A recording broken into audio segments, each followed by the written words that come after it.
हिमालय की गोद में बसे इस देश के निवासियों की ओर से आचार्य श्री व अहिंसा यात्रा को अत्यधिक आदर और सम्मान प्राप्त हुआ तो कई प्राकृतिक आदि चुनौतियों का भी सामना करना पड़ा, किंतु हर चुनौती को आचार्य श्री ने प्रसन्नता के साथ स्वीकार किया और उसे चीरकर लक्षित सफलता भी प्राप्त की। करीब 8 रिक्टर स्केल के विनाशकारी भूकंप ने जब नेपाल में तबाही मचाई, उस समय आचार्य श्री का प्रवास भी नेपाल की राजधानी काठमांडू में हो रहा था। आचार्य श्री का वहां 25 दिन और रुकना पहले से निश्चित था, पर बार बार आ रहे भूकंप के झटकों को देखते हुए आचार्य श्री के लाखों अनुयायी ही नहीं, भारत के दिग्गज लोग भी आचार्य श्री को भारत में आने का अनुरोध करने लगे। संकट के उस समय में उन्होंने वहां रुककर न केवल नेपाली जनता को बल्कि वहां की सरकार और प्रशासन को भी संबल दिया। आचार्य श्री को काठमांडू के बाद पहाड़ी क्षेत्र की पदयात्रा करनी थी। उस समय भी भूकंप के झटकों से नेपाल की धरती दोलायमान हो रही थी। पहाड़ी रास्तों में जगह जगह भूस्खलन हो रहा था।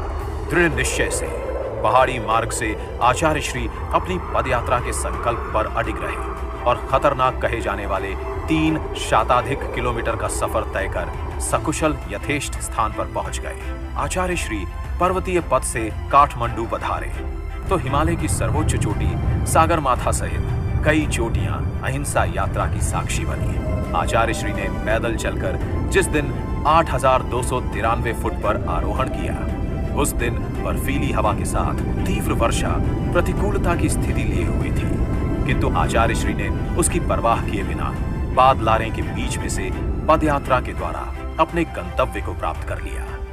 नेपाल के राष्ट्रपति श्री रामवरण यादव, उपराष्ट्रपति श्री परमानंद झा और उप प्रधानमंत्री प्रकाश मान सिंह भी पैदल चलकर अहिंसा यात्रा में संभागी बने। नेपाल के वर्तमान प्रधानमंत्री श्री शेर बहादुर देउबा आदि ने आचार्य श्री के सानिध्य में आकर आशीर्वाद और मार्गदर्शन ही नहीं प्राप्त किया, अपना पुरजोर समर्थन भी प्रस्तुत किया। बाबा रामदेव और साध्वी ऋतंभरा जी भी नेपाल प्रवास के दौरान आचार्य श्री के सानिध्य में आकर मानवता के मंगल के इस महान अभियान में संभागी बने।